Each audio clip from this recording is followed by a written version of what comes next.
When I came up here, I found this new world all of a sudden. It's just, I couldn't quite believe that there were places like this. When I'm out there on my camera on my own, that feeling of solitude and of just me against the elements, I find it so empowering. That we should all give ourselves permission to create, because it's so important to feel fulfilled. But it is so innate in us, like we need to be out in nature, we need that connection. And I noticed for that hour I got so absorbed in it, and I came away from it feeling just totally revitalised and refreshed and having forgotten all the worries.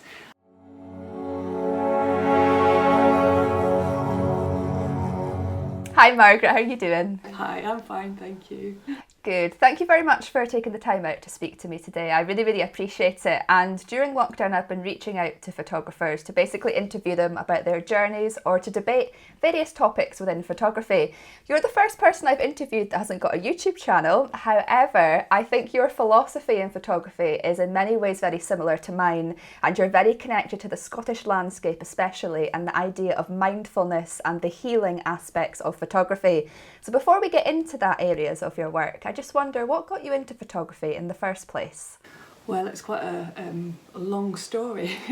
So basically, I've always been artistic. I started off painting, so I went to university to do a fine art painting degree, and I didn't get on so well with it, so I switched over to photography. So I did a couple of years in Swansea, photography, which was called Photography in the Arts. I spent a lot of time on my surfboard, floating around with my camera, taking pictures of waves, and generally doing sea photography. And it's the reason I'm saying that is it's quite important, because it's one of the things that I really feel quite strongly about, in that when you look back on your life, you can see threads of things that are really truly authentic to you. So when I look back to that time, I was doing something that I'm doing today. So I've picked up on that all those years, all those years ago. It's become something that now I do all the time. So it's always been there in me, and I think that's something that's quite important for other people. And you're looking at a lot of people say, well, I don't know what it is that I love, I don't know what it is I want to shoot. Well, I think you probably do. You just need to look at things that have always been there throughout your life. So I'm diverting there a little bit, but yeah, so I did a couple of years at Swansea University, and then I stopped photographing after that. I didn't get on so well with the tutors. I think they thought that I was just going out on the surfboard basically and having a nice time. But more than that, I was quite quiet at university, and I'm an introvert, so at that time I didn't have much confidence, and I wasn't able to articulate as well, so I didn't get on so well with I guess I was put down quite a lot, to be honest with you, and it put me off photography. So I left, and I was quite disheartened with it, so I went and did something else. I was actually in catering for many years, and then I had my children, and I thought, okay, I need to do something for myself again. So I actually just started up a business, a wedding business. I was looking at what would give me an income. So I started up my wedding business, and that was 16 years ago, and I've been doing that ever since, actually. So although I'm here talking about landscape photography, the weddings have been a business that I've run for 16 years and have provided an income for us, and have been really important. It's not my passion, it's not what I would do in an ideal world, and it's only in the past two years that I started up the business that really is what I want to do, and that's the landscape photography workshops. So the landscape's always been with me throughout my life, but they've been put on hold for various reasons, and now I'm finally doing what I want to do. Oh, that's fantastic. I can really resonate with that, because when I was growing up, I've always had a massive connection with the coastline, and I sort of diverted after school. I went and did nursing and sort of went into the healthcare sector, and throughout all that time I was always dreaming about being outdoors with my camera, but I never really had the confidence to do it until the past sort of few years. And I love that idea that you said at the start, where what you really want to photograph, if you think about it, it's something that's sort of been with you your whole life. And you speaking about yourself surfing when you're at university and that, and taking photographs, and now you're back to that landscape side of your work. That's so inspiring. And the Scottish landscapes especially inspire you a lot. I mean, what is it about Scotland that inspires you, do you think? Well, I just have a real deep love of Scotland. So I grew up in Manchester, and I came to live here when I was 20, and it's kind of so important to me, I think, because I have this real I'd always had this seeking of quiet places and wanting to be in the landscapes, and this idea of solitude, which runs through my work as well. But it comes into play when we look at where you live as well. So I grew up in quite an urban environment, obviously, and I always just wanted out. Basically, I was just desperate to leave. So when I came up here, I found this new world. All of a sudden, it's just I couldn't quite believe that there were places like this that are so remote. And there's no. I first came up to the west coast, and I lived in Dundonald for a while working, and I was just bowled over by this amazing place where there's no shops, there's nothing, there's nothing to do, but there's so much to do, and that stayed with me ever since. I've really fallen in love with Scotland, and I've done quite a lot of travel commissions. So I've worked for various companies and producing images for newspapers and press articles, and I've travelled quite a lot around Europe mostly. But really, everything for me comes back to Scotland. You can go anywhere in the world, and for me, Scotland it's far better. And there's so many places still to explore. The islands, particularly, I just love the islands, and I travel around the islands quite a lot.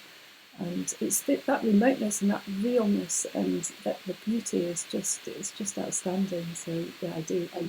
I don't really want to be anywhere else. I just want to keep photographing Scotland. It's so lovely to hear that in many ways, that you found, the Scottish landscape, and especially the Highlands and the islands and the connection that you have with that. And I sort of feel the same. Like, I've lived in Scotland my whole life. I've holidayed in Scotland the majority of my life.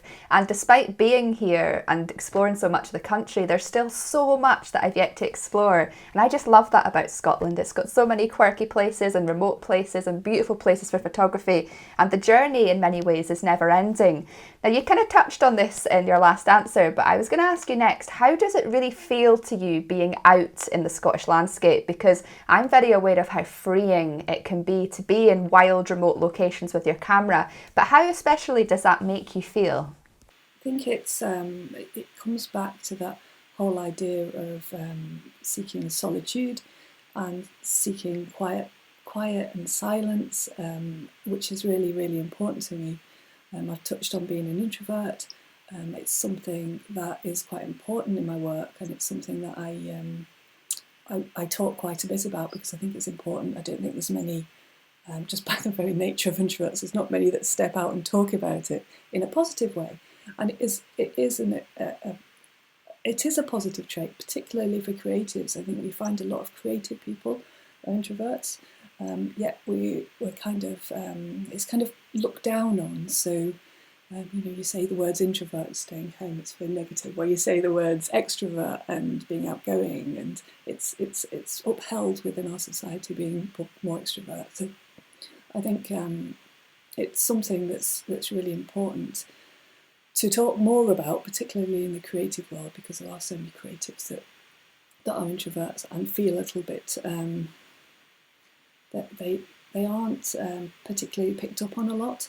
So they tend to be the last ones to be chosen, just because they naturally don't shout about the work, they naturally don't come forward, and they naturally don't step onto the stage. So I've lost my train of thought there. I think we were talking about the quietness, weren't we? Yeah. So as an introvert, so basically the quiet revitalises me, so it re-energises me. So when I go out to these places, I can often had a really busy time at home. I'm shooting weddings, I'm around a lot of people, it's very draining, and there's a need to re-energise and to revitalise. So when I've got a van, so I often travel, I just jump in my van and I go off to the islands. And I often just stay somewhere on the edge of a beach by myself for a few days, and I come away feeling happy and fulfilled and happy and back in balance, so I can go back home to my family and continue the life. And it's about doing that thing that you need to do for yourself and giving yourself permission. And I think that a lot of people don't give themselves permission because they feel it's selfish, or they don't deserve it, they don't deserve the rest, they don't deserve the time. But actually, creativity, it's so important, isn't it? And we should, it's one of the things I really believe in, is that we should all give ourselves permission to create, because it's so important to feel fulfilled. For well-being, we touch on well-being, but mental well-being, physical well-being, it's such an important thing to do. So I've known over the years that I need to do this. It's a must. For my own well-being, I need to go off and be by myself in these islands and create work, and it certainly has helped my well-being in the past. That's fantastic. It's so lovely to hear that, because, as you say, sort of the introverted side of people can often be looked down on. And I do think that people who are introverts, it's starting to become a bigger thing in the creative world, and especially with things like YouTube and all these online creative realms, it's giving people who struggle to be around others or be in big groups of people sort of face to face that opportunity to sort of speak out and show their creativity to the world. But it can be very challenging, and I've always felt quite introverted in life, and I get that feeling when I'm out there on my camera on my own, that feeling of solitude and of just me against the elements. I find it so empowering, and it's so lovely to hear you say that, because one thing I've always battled with is feeling introverted but wanting to be more extroverted, because it's seen as in many ways a better thing to be and a more successful trait to have personality wise. And I give talks to groups and I do workshops and stuff, and I absolutely love it, but afterwards you have that little high, but then the next day you can feel that massive tiredness, don't you? There's something that's actually called, well, I've called it an introvert hangover, and it's the exhaustion from putting yourself out of your natural zone of being, and it drains you, so you're physically drained, and a lot of introverts actually get this the next day. And now I don't know about you, but I build in time. Now I used to, so for example, if I was giving a big talk, I would certainly not accept any offers of going for a meal beforehand or staying at somebody's house after, because I need my time and my space to recover. It's almost like, there's the high, because you're doing something that you feel passionate about. It's okay. It's okay to step out your zone to do that, like this. This is not my natural habitat, being on film. But because you feel quite passionate about it and you want to share with the world, it's okay to do that. But you need to build in time after to recover and to regenerate, revitalise, and to gain your energy back. Otherwise, you end up with exhaustion. But I think that introvert hangover, it's quite a good way of expressing it, because you actually can feel physical symptoms of tiredness, stress, headaches, that sort of thing. So you're absolutely right. I get that as well. It's so nice to hear that. I mean, I found since I've started doing photography and delving into my business and the creative side of things, that I've had more energy and more passion because I'm doing something that I'm passionate about. But when I was a nurse, like, I loved nursing. I loved I'd loved helping people and looking after people, but I was drained all the time, because you were doing 12.5-hour shifts where you're constantly interacting with people the whole time. And when I was working full time, I was never well, because I was constantly on edge, I was constantly drained, I was constantly tired. And actually speaking to you then, it's just made me realise that that's, I think, why I struggled so much with it, was just because I was constantly, as an introvert, having to be tuned into everybody and all these people, and I didn't get that time to recover and recuperate. But I now do get that in the line of work I'm in. So it's just lovely to hear you say that in many ways. But there's also, just as you were saying that, there's also something, I don't know if you heard about, like, being in your element. And we say that's a phrase, being in your element. But there's actually, when you start to look at that, there is actually something behind that. And I think that's probably what you've found and what I've found as well. That when you find something where you've got your passion and your aptitude, and when they come together and you make that your business, you make that the thing that you do, you're in your element, so you're happy, you're fulfilled, and your well-being rises as well. Whereas when you're doing something that doesn't involve those two things, so either you're passionate about it but you're not very good at it, or you're good at it but you're not passionate about it, then you're expending energy all the time and you don't feel that sense of well-being or fulfillment. So that's just going to drain you. So I suppose that's a bit like my wedding photography. I have the aptitude for it, I'm good at it, and I do well at it, and but I don't have the passion anymore for it. So it's a draining thing. So I come away exhausted from it. Whereas I can go and lead a workshop for a week where I'm an introvert, but I'm around people for every single day, all day, for 5 days straight, and I'm teaching and I'm talking. And yes, it drains me, and yes, I need time after, but it also uplifts me, so it's worth it. So I suppose that, you know, when you look at different things that you do in life, are you in your element is the question. I totally get that. And sort of moving on to your workshops as well, you know, your workshops are these sort of retreats in very remote parts of Scotland, and you love to share these aspects of the landscape with others to sort of allow these people, maybe who are normally live in towns and cities, to come and experience these really remote parts of Scotland and feel that solitude and love for them that you get in your creative work. So how does it feel to share these remote locations and these experiences with your clients? So I suppose when you're asking me how does it feel, I suppose we're going to come back a little bit to that, because what I want to say is that the reason that I do these workshops, and it's the why behind why I'm doing this, is it's really important to answer that question. And the reason that I do them is because I'll just tell you a little story. I'll go on a little diversion here, if that's okay.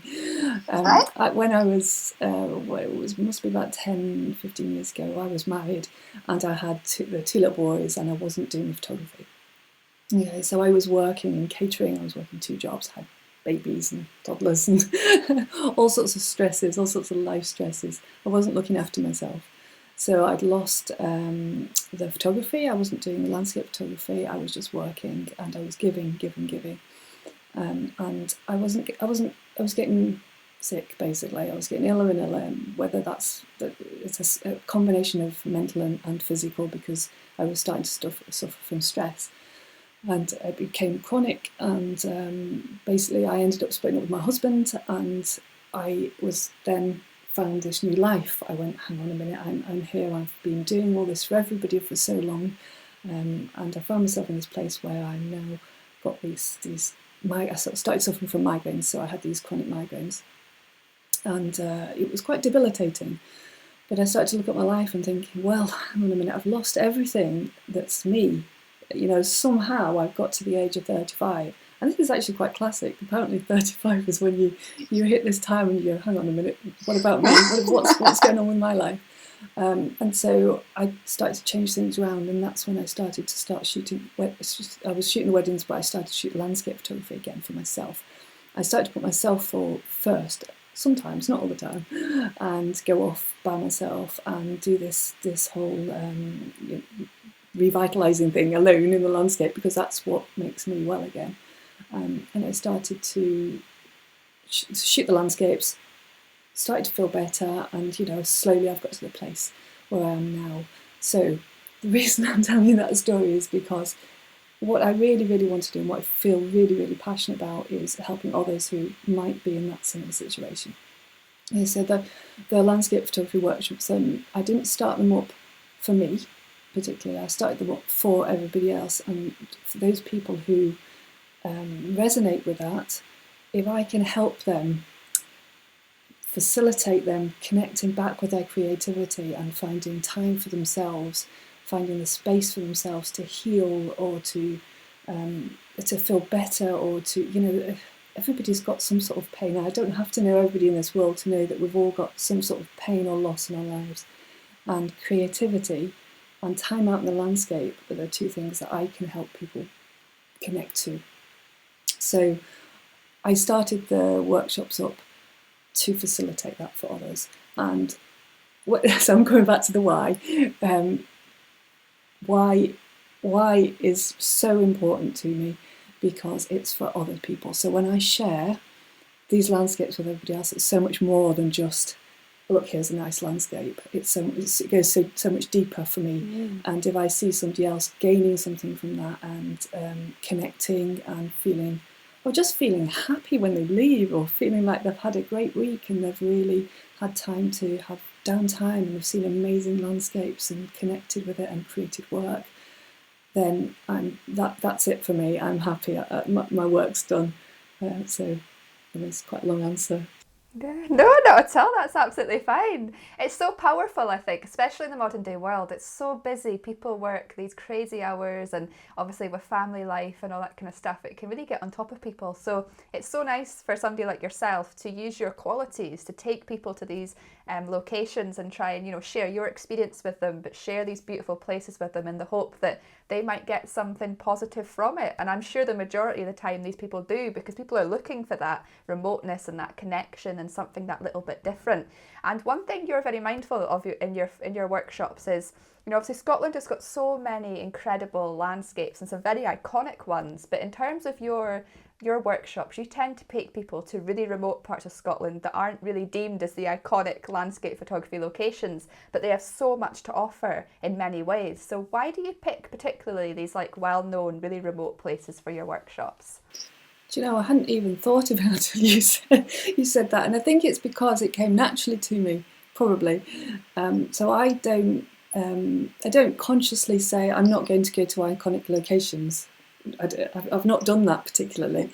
What I have done is I've consciously said I'm going to take them to places that I have previously responded to myself and fallen in love with. So places that I love and I think that are fitting in that real remoteness and real ability to find these places where you can access beaches and wild open moorlands and places where there aren't that many people, I suppose. So that's what I'm naturally doing. I'm looking for places that are probably lesser known because there's less people there. So that's where I go to myself, because I would choose to go somewhere where there's nobody. It doesn't really matter whether it's been shot 100 times before. That's irrelevant to me. I think in a way there's great value in going to places that haven't been photographed before, because we all suffer from that. Oh, I've seen that 100 photos of that place. How do you get rid of that image that's been burnt into your mind as to how to photograph that place? It's very difficult actually, and I think at the moment we are bombarded with so many images on social media and so many. We then become a little bit confused as to how to shoot it in our own way. So I suppose if you go to a place that hasn't been shot before, then you've got no preconceived ideas. And it allows you to be more original. I love that because it's really allowing you to be true to yourself. Because I think one thing people can fall into when they do workshops is they want to go to the iconic locations because they're deemed as popular and people want to photograph them. But I love that you're so true to yourself and the fact that you're going to places that you personally have these deep connections with, that you personally would choose to go to by yourself. And to share that with others is so lovely. I mean, one thing about Scotland, and especially these remote places, is they can experience 4 seasons in one day in terms of weather. Do you find that the changing weathers in Scotland are really challenging for photography, or do you actually find that that really adds to the experience of being out there in the elements with your camera? So yeah, I normally choose out of season for my workshops. So I'm not really looking at the summer, nice sort of summer months. Looking for those dramatic and wilder landscapes. I mean, the people that come along are ready for that. They know what they're getting to. If you're going to go to Orkney in February, you've either got to be a little bit crazy or just love that wildness. So everybody that comes with me hopefully joins in with that and just embraces it. So it's just really wonderful in the winter. You can get this amazing light, you get the beautiful skies, you get rainbows, you get hail showers, you get the works. But when you stick with it and you carry on photographing through this weather, you do actually produce some really amazing imagery that you don't often see in the summer months. So the wildness and the winter months are ideal for it, because that also feeds into there being a bit quieter. There's less tourists. Probably no tourists at all in February on the islands. So that kind of adds to that whole feeling of being on that sort of style of workshops. It's not really for the faint-hearted, but but at the same time, I have to say I'm not somebody who wants to stand out in the rain all day. So there's great value in going back to an open fire and doing some chats and some editing and helping people as well. So it's not that it's not that I make people stand out in the freezing cold if they're not comfortable. One thing I find really important is to ensure that people are comfortable and they're happy, and that's my priority really. So if it's a matter of being out for 2 hours and then in for the rest of the day, or in a coffee shop while the storm passes, then that's how I work it. I don't march people around, and I don't feel. I want to open it to people that don't feel so comfortable with being where the goal is who gets to the top of the hill fastest. It's not about competition for me. It's not about ego, and I tend to attract that type of people. So it's a really lovely, friendly, and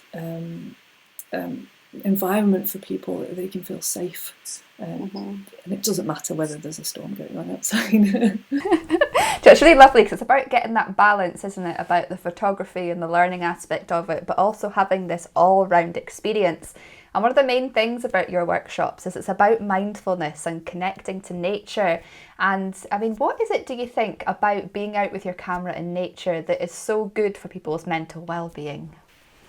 I think there's a couple of aspects to that, isn't there? There's the actual focus. You're focusing on one thing. You when you're lifting the camera, or everything else is cleared from your mind. Hopefully you're not thinking about what's for tea.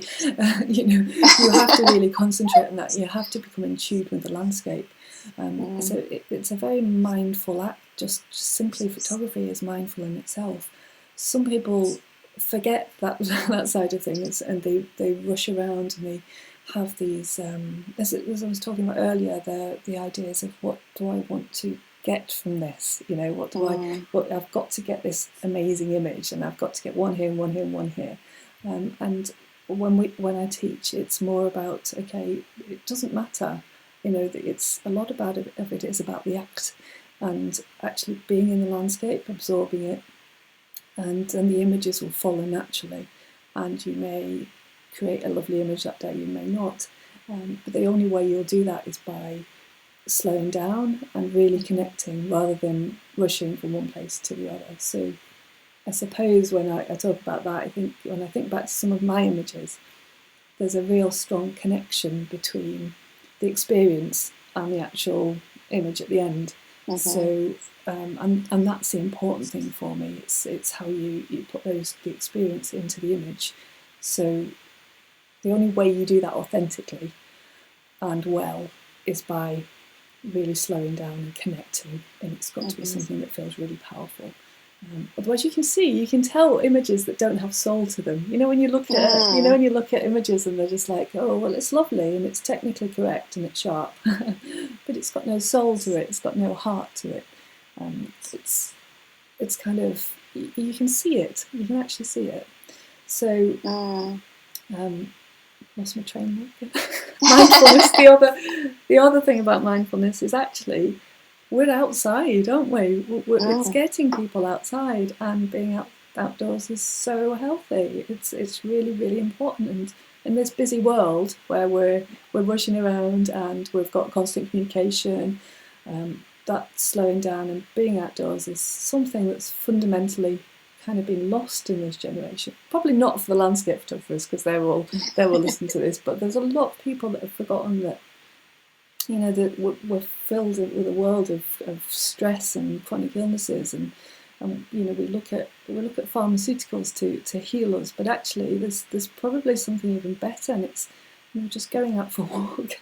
It's proven to really help. So that part of mindfulness as well is really important. So there's two aspects. 100%, yeah. I mean, it's sad in many ways because so many people nowadays live in really busy parts of the world, and especially young people, they're really disconnecting with the natural world and everything. And me growing up, I've always been lucky because I've always lived in quite nice coastal areas in Scotland, and I've always had that deep connection with the outdoors and nature, but I've always found it difficult to connect with people my own age because there are very few people in their teens and 20s who have that connection with nature that I feel, but it is so innate in us. Like, we need to be out in nature, we need that connection. And you know, you sort of mentioned about sort of studies and things being proven about walking and being out in nature, and people are becoming more aware of that now, that we do need that need to be outdoors in nature. But a lot of people, I find, don't realise it until they're sort of middle-aged, and then they've missed out on all this younger part of their lives when they could have been out enjoying nature and potentially being in a much better place physically, mentally and emotionally, but you know, they just didn't have that connection with it because it's not really seen as the done thing nowadays to have that relationship with nature until I guess you're much older. And one thing that you speak about is you regularly do talks at clubs and in other places about the healing aspects of nature, photography and art in general. I mean, what is it, do you think, that makes art, photography and nature so healing to our emotional and mental well-being? Well, it's that thing about being able to use your negative emotions in a positive way. So there's, you know, when you look back on art history, and there's, you know, look at Van Gogh, for instance. That's quite a dramatic example, but there's a lot of people that actually use negative emotions and turn them into art, and it's quite it's something that's been happening for many years. It's not a new thing, but I think we see that now today as well. And if you can learn to do that, then you can really harness whatever it is that's in you and it's negative, and whether that's, I mean, it could be anything. We all go, as I said, we all go through periods of grief, of loss, of anxiety, particularly at the moment, actually. You know, I think it's something that's probably quite important at the moment in these times that we're going through. I think there's a lot of anxiety, and quite rightly, it's a very difficult time that we're living through. So, you know, I think if people could maybe just have a think about that, and maybe if you can turn that anxiety and those negative emotions that you've got at the moment, those troubles, into something, you turn it into creativity. So you focus your mind on something, whether that's art, as I said, it could be anything. It could be art, it can be music, it can be writing, it can be photography. Photography is just a particularly good one, I think, because it's so accessible now. We've all got iPhones, and you know, when I talk about teaching people photography, it doesn't matter what equipment you've got, does it? You know, whether it's your iPhone, you're still concentrating on that subject matter, or whether you're much more advanced, it's really irrelevant. I do think one of the things at the moment, I think you were doing some macro photography, weren't you? Because in these lockdown days, I've done a little series of blog posts about intimate landscapes. So something that I feel, I'm known for my seascapes, my big wild open seascapes and water images. So at the moment, we can't access, we can't always access, not everybody can access those things. So I've been looking at the garden, basically.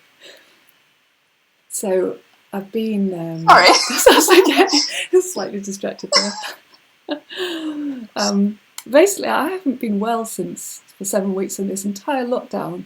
I started getting COVID symptoms right at the beginning, and I'm still not well today. So I have not managed to go out I've been out for 3 walks, and I'm incredibly lucky where I live, actually, because I live in the Highlands of Scotland. I can go and walk up the back of the hill for miles. You know, it's uninterrupted. Unfortunately, I haven't been able to because I just physically can't.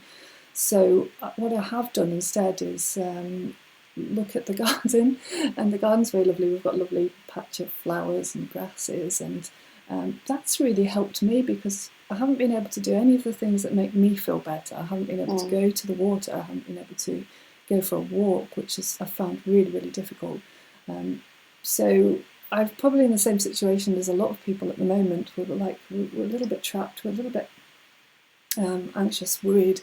We're all going through different things, aren't we? I mean, there's people that are, you know, they're worrying about businesses. There's people with families at home, and they've got so much responsibility. There's people worrying about illness and other people's illness in their families. So we're all going through something, aren't we?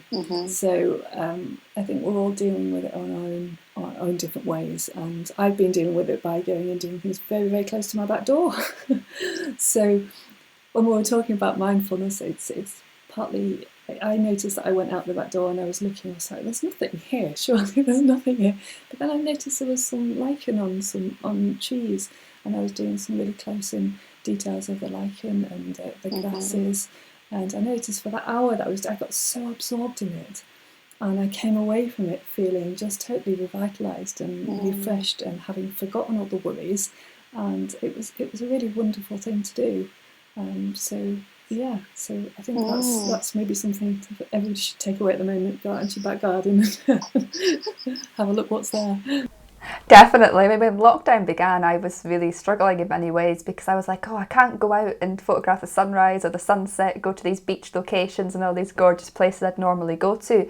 But I was very fortunate that in January, somebody who watches my channel sent me a macro lens, and I just hadn't had the time to sit down and actually use it. And I've used it so much since lockdown, since once I got over that initial, oh no, I can't go out.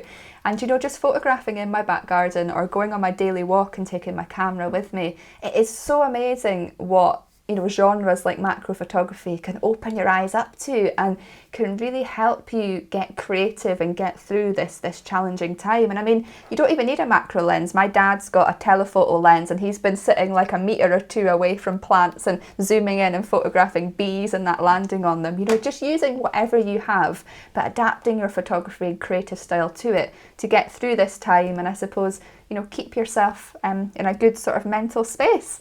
And I guess to finish off this little lovely interview here, I just wanted to ask you, this is always a challenging question for photographers, but if you were only allowed to photograph one location in Scotland for the rest of your life, what location would you choose and why?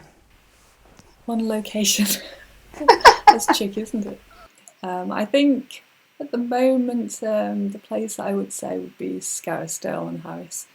I've been going to Harris. I do a lot of most of my weddings are over on Harris and Lewis, so I spend a lot of my time on the island, and I photograph. I often stay for a few days after and photograph the landscapes there. And Scarisdale Beach is it's just my favourite place ever. It's a little bit less known than Luscantire. And it also has better waves.